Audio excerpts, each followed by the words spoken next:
Welcome to Kepler Conversations. I'm Dr. Scott Postma. Kepler is an online marketplace for classical Christian education. We employ the historic university model and leverage the best available technology so that we can empower families by liberating teachers and make a classical liberal arts education available, accessible, and affordable. In today's Kepler Conversation, I'm joined by Kepler teacher, Dr. Daniel Maycock. Dr. Maycock grew up in Georgia, where he was homeschooled and had the privilege to study under Wes Callihan in Schola Classical Tutorials throughout high school.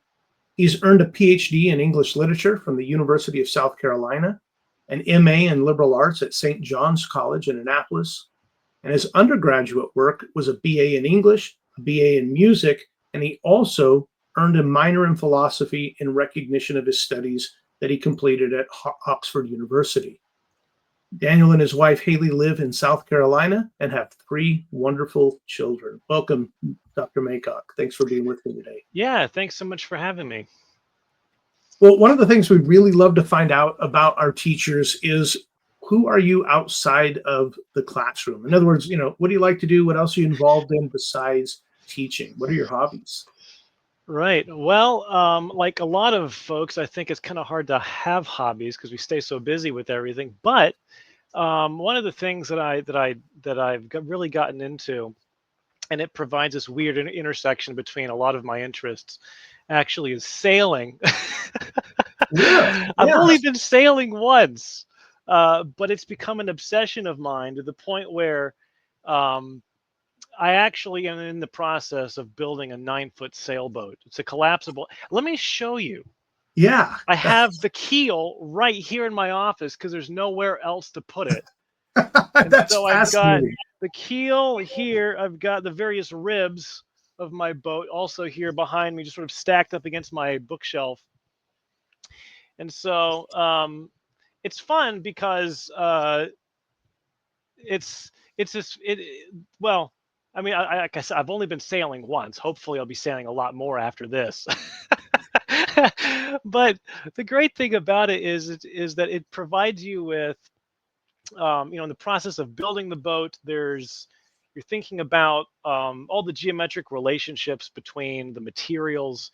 You're physically engaged with the materials, which is a lot of fun, especially for someone who teaches online. It feels really good to work with your hands and actually do something, real and tangible. And the sailing experience itself is fascinating to me because you're relying on weather and the wind, and it's reacting to these things which are outside of your control and are much more powerful than you are. And there's also, here's the literary connection. Everyone loves the sea. I mean, there's countless books written about the sea. Poets are always talking about the sea. And so in one fun way, it's like this intersection of a lot of the things that I'm interested in. So that's been a hobby of mine, sort of off and on. And the fun thing is it's here in my office because I don't have a place for it. But one day it'll be done, I hope. I love that you're actually building your own sailboat. That to me is phenomenal. Have you by chance read Matthew Crawford's Shop Class as Soulcraft? Have you read that book? I haven't. I've heard about it, but I have not read it. Well, he makes the very connection that you just described in how working with your hands cannot be divorced from theory in our head, the things that we have in our head, and connecting with our hands. That there's a kind of knowledge that comes not just because we can read a schematic or read about boats, but actually putting your hand in it and creating this thing. And sailing is going to be, a kind of knowledge that you can't get otherwise. So I love that you just described that. You're actually building your own boat. I love it. Yeah, it started off where I was supposed to, well, the easy thing to do was to go buy a boat. But I decided I'll just build one. And so I don't know why I had that idea, but here we are. Why do the easy thing, right? That's right. Yeah, my entire life has been looking at 2 possibilities and going, well, this one's easier. I think I'll do the other one. Right. That's fantastic. Well, in your bio, you talked about being homeschooled with Schola Tutorials and Wes Callihan. Can you talk a little bit about your homeschooling experience? I mean, obviously part of it was classical. What brought you to classical education? I'd love to hear that. Sure. Yeah. So my education was as classical as my mother could figure out how to make it, which in those days there were not nearly as many resources for classical education. So what that meant was I had a year of Latin, and it was only a year because I had a terrible attitude about it. And so she eventually said, "Okay, that's fine. You don't have to keep going. A year's enough." Because I was just complaining and complaining. In retrospect, I should have been more appreciative of what she was giving me. But I had a year of Latin, and then for the other classical aspect, my mother put me in Wes's classes. So I had 4 years of great books with Wes, and also did classical rhetoric with him, and that was phenomenal. I mean, he's really the reason why I'm doing what I'm doing now, is because I thought, well, I want to be like that guy. uh, so um, so that was essentially how my homeschool experience was. It was great. I learned a lot. I really appreciated studying under Wes. Um, and the stuff that Wes introduced me to through his classes really set the stage, I think, for everything else that I ever did. Um, Going into English, especially for my undergrad, and then going on to St. John's, um, and beyond. I ended up getting into classical education after I graduated. So at this point, I had been interested in education. I knew I wanted to be a teacher. I was mostly teaching music because it was a little bit easier to just do that as as gig work. But I wanted to get involved teaching, some other things like English or philosophy or something in a classroom setting. And so, um, because of the groundwork that I had, and because of my appreciation for the great books of the Western canon, I wanted to do something in a classical school because I wasn't going to get the chance to do anything like that anywhere else. So I ended up teaching for a year at a small classical school in Greenville here in South Carolina. Um, and that was a great experience. So I taught some literature classes, some logic classes, maybe a couple other classes. I forget. It was one of those where they just hand you, like 5 different classes. Yeah, right. There Yeah, you go. right. Well, so Yeah. one of the big arguments we always hear. So I'm kind of putting you on the spot or setting you up just because I want to hear the answer to this. But why waste your time studying English or the great books? What are you ever going to do with a liberal arts education? How are you going to make anything of your life? What is your answer to that question that we hear posed so often? Yeah, I think that the answer, there are at least two parts to this answer. I think the first part, which is the one everyone's more or less familiar with, which is, well, studying these books and doing literature and whatnot, it teaches you how to think. Mhm. Because you're interacting with these ideas and you're having to wrestle with these ideas, interpret these ideas, and there's a lot of value in doing exactly that. Learning how to think by engaging with the best thinkers of the Western world. Um, Arguably, maybe perhaps even the best thinkers of all time. So that's the first part, and those skills transcend discipline. I mean, it doesn't matter whether you go into astrophysics or something. I think that you can learn something that would be applicable, maybe not directly to astrophysics, but to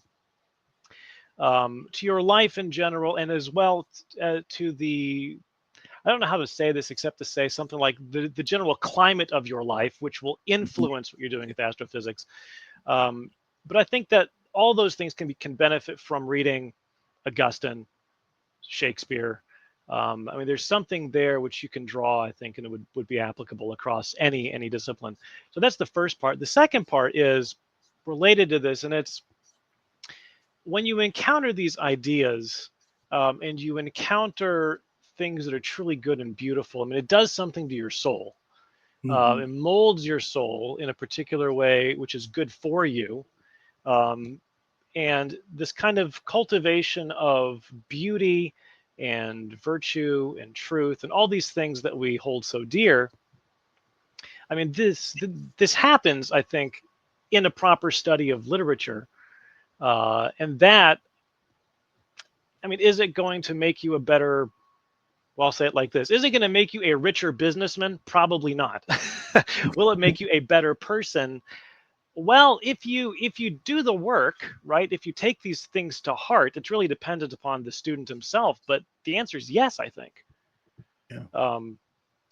If you are, in one sense, to borrow and to misappropriate Jesus's parable of the sower, if you are the right kind of soil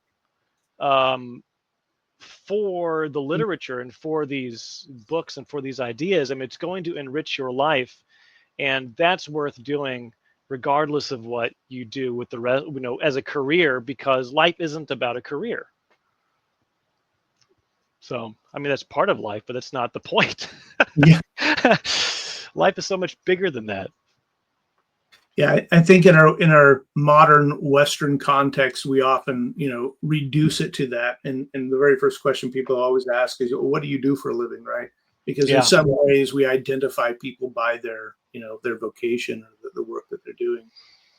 Related to what you just said, it just reminded me of one of the first times it struck me early on in my own classical education and reading the great books, is reading Seneca, who said that the liberal arts prepares the soul to receive virtue. It doesn't impute it, but it prepares the soul to receive it. And I found that fascinating, given the fact that Seneca was Nero's tutor and tried to get away, right? And eventually was forced to kill himself, but to get away because Nero, while he was being prepared, didn't receive virtue, obviously. And, so it was just interesting to think that the way Seneca was so very careful to phrase it that way, that it doesn't impart it, it doesn't make a person virtuous, but it certainly prepares. It's the soil that you just talked about, preparing the soil to receive that. So anyway, fascinating, just reminded me of it. Yeah. Well, you're, as a teacher, of course, you're teaching, I think, if I'm not mistaken, and correct me if I'm wrong, you're teaching in several contexts, obviously here at Kepler, but you're teaching, I think, some university courses and I think maybe another online institution. Can you talk a little bit about your teaching experience, where you're teaching, what you're teaching, and why you're teaching the way you are? Sure. So I'm not teaching at the university at the moment. I just finished my Ph.D. this year, and so a couple of years, well, more than a couple of years ago, toward the beginning of my Ph.D., which was a very long process, I had some teaching assistantships. So I was teaching freshman English, like 101 and 102, and I did that for a couple of years and hated it. And it was because my hands were tied and I felt like I couldn't actually give the students what they needed, which was a lot of times what they actually needed was kind of like basic logic and remedial English in a lot of time, in a lot of ways. And the stuff that we were reading wasn't stuff that was going to be good for them, which is the other thing. They were being exposed to ideas that they didn't have the capacity to actually deal with in any kind of an effective way. And so what you ended up having was students were just sort of forced to pick sides without actually thinking through the material. It was like, oh, here's a position. Do I agree or disagree? Whereas that's not really the best way to always approach a book. You have to have a little bit more of a nuanced approach and say, well, maybe I can't just swallow the whole thing or reject the entire thing. Maybe there's some room here for, analyzing this on a little more carefully, and they just weren't able to do that. So I ended up giving that up. And what I do now is I teach for Memoria Academy. So I'm the head of the math department there. And here at Kepler, I'm also teaching a few math classes. So not English, which confuses people. Yeah. Well, I'm glad you brought that up, because that was something I want to talk about, and I want to talk about it in the most positive way, because I absolutely love this aspect of classical education, this aspect of an integrated great books education that or a truly liberal arts education, if we understand that in its most classical sense of what that means. So here you are as an English major teaching Euclidean geometry, here at least at Kepler, Euclidean geometry and classical algebra. And how on earth, that's not in your subject domain, that's outside your scope of practice or your scope of study. How on earth could you justify, and I hope you hear the tongue in cheek there in my tone, but how can you justify teaching math as an English major? No, yeah, I think that's certainly a very valid question. Um, so maybe I should address too why I'm not teaching English, because people might wonder, well, why aren't you doing this other thing instead, which would be the obvious choice. You have a PhD in English, you studied English, why not English? So part of the reason is actually just a really basic practical one, which was my PhD took me about 8 years to do. And in that time, I was doing lots of reading and lots of writing. And when you're doing lots of reading and lots of writing, one of the last things you want to do is have to do additional reading in preparation for classes, and then also read additional essays, and whatnot. And so I had done some teaching of math already. And so as the chance arose to continue to teach math, that was what I did, because it provided me with a kind of counterbalance to what I was doing as I was, studying English and writing and all this stuff with my PhD. So that's the reason why I'm not teaching English. Eventually, I hope to go back to English and start teaching that again. But for the time being, I'm very happy doing math. And the way that I got into math was what kind of began when my mother put me through Saxon many, many years ago. Now, some people love Saxon, and so if anybody listening loves Saxon, that's totally fine. I did not like Saxon. In fact, when I got my master's degree, we had an entire semester where we did math and science. And that was the first time I was introduced to Euclid beyond just having him somewhere as a footnote in a textbook. Mm-hmm. And so we worked through the first book of Euclid's Elements, and I thought, my goodness, this is amazing. It's beautiful. Why have I never experienced math like this before? And all I could think about was the time that I had spent studying Saxon math and thinking I couldn't see how any of the pieces fit together when I was going through Saxon. Maybe that was my fault. Maybe it was the fault of the book. Regardless, the point is I was having a really difficult time as a student connecting all these ideas. And so it felt to me like I was just trying to memorize things that had very little relation to each other. And I didn't understand why the things I was doing worked. And that was really, really frustrating. So suddenly having a very different experience in grad school and going, wow, math, not only do I see all of the connections, not only does this make perfect sense, but I can see the beauty and the logic. And I'd never seen the beauty in mathematics before. So that was the thing that really got me interested in math. And after I graduated, I began working on what has become my geometry course, where I teach through 5 books of Euclid's Elements. So I teach books 1 through 3, and then 5 and 6. So those 5 books. We skipped the 4th one.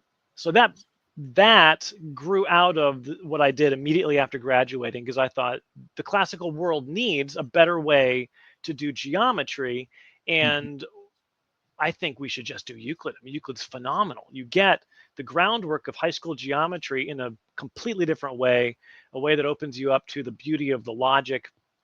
And you can begin to see when you're doing this, also why, for instance, Plato would famously say that you need to be able to do geometry if you want to do philosophy. I'm paraphrasing badly, but and so all of those connections really led me into pursuing mathematics in a semi-professional way on the side. And over time, that just continued to grow and grow and grow. And so now like I said, I'm head of the math department at Memoria Academy, and I've now been teaching math since 2013. So I've been doing it for a little while. And it's it's fantastic. And one of the things I love to be able to show students is all of the connections. And I think the Mhm. thing that I bring to math education as an English person is the ability to make some of these connections, especially cross-disciplinary connections, which um, maybe escape other people. Yeah.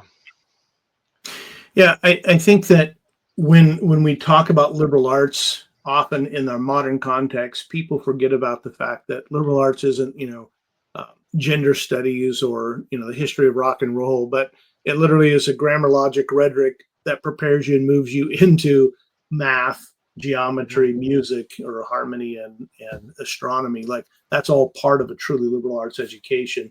And it's an integrated education, a cosmos of understanding. And so it would be natural if anyone understood classically how a classical liberal arts works. It would be very understandable that you might take a PhD and study specific things in English literature while also being head of a math department. That would make total sense in a in a world that wasn't where we're at in modern education today. So um, Right. well, Dr. Maycock, as we're kind of winding down our time, one of the things I also love to hear is some nugget from, you maybe it's Euclidean geometry, maybe it's classical algebra, but from the courses you're teaching here at Kepler, at least, is there some compelling little piece that you would share with us to kind of whet our appetite? Yeah. So one of the things I always like to share with my students whenever I'm teaching math is at some point along along the year or in the year, somebody's bound to ask the question, when am I going to use this? Why do I have to learn this? Is it really going to help me? And the I've answer never is heard usually, you've never heard that. Why do I need to know the quadratic formula? Is it going to help me balance my checkbook? And who uses checks? Um, yeah, the answer is no. Like most of the time, no. Beyond this class, you're never going to use it. And then most of the time students get responses like, but you should learn it anyway because it's hard and it's painful and it's good for your character, which is really dissatisfying to a student who's having to do this hard and painful thing. So what I like to give my students is a non-pragmatic defense of math that basically argues that math is worth studying for its own sake and it has nothing to do with whether or not it's actually useful. And one of the things that I like to point out, I'll just give you one. One of the things I like to point out is that math is beautiful. And most of the time, my students don't believe me. And they say, I don't know about this. I've been doing math now for quite a few years. Never once has it been beautiful. And I have to explain, say, well, think about what beauty is. Where do we find beauty? And I would like to suggest that we find beauty in relationships. And so the Greeks understood this, and so when the Greek sculptors and the painters and whatnot, they were obsessed with proportions. Yeah. And so they were on this quest to find the ideal proportions of the human body to create the most beautiful person imaginable, right, in sculpture, and to create the ideal. And so in this quest for the ideal, they're relating things to each other, right? How tall should a person be in relation to the size of their feet, the size of their arms, the size of their legs, right? Size of their head. How big should the ears be compared to the nose, and all these different things. But these are all relationships.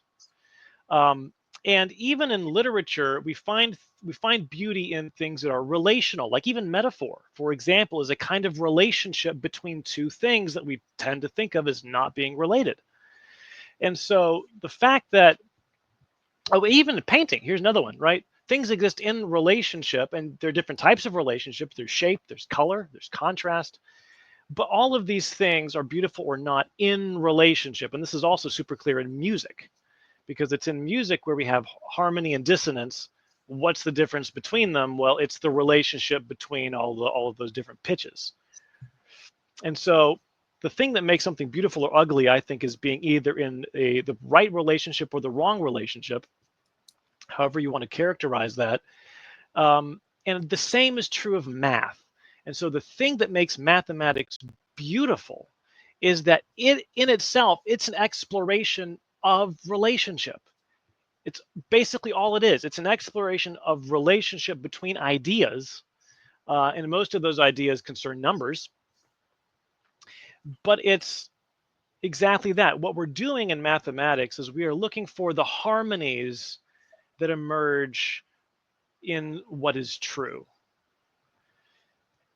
And so that's what I like to give my students as an effort to try to tell them, look, you may not believe me. Math is beautiful. You may not see it yet, but one day, Lord willing, you'll get to a point where you'll go, oh, I can see now with all these different relationships, everything that I've been doing, I can begin to see how it fits together.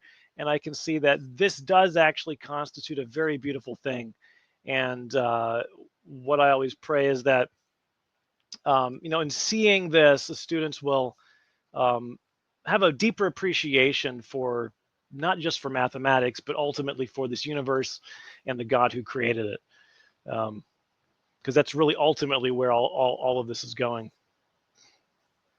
I love that you use that idea of beauty in math, and it again takes us back to even just kind of our namesake, Johannes Kepler, and exploration of the universe and eclectics and all the aspects of beauty and harmony and proportion that that he brought to bear or in discovery, and in addition to that, it's interesting to me that while he's working out this beautiful mathematical formula, something that inspires him, he'll write a poem to the glory of God on the opposite page, because it just this thing that he worked out was so beautiful and inspiring that he loved it, as some eccentric or something.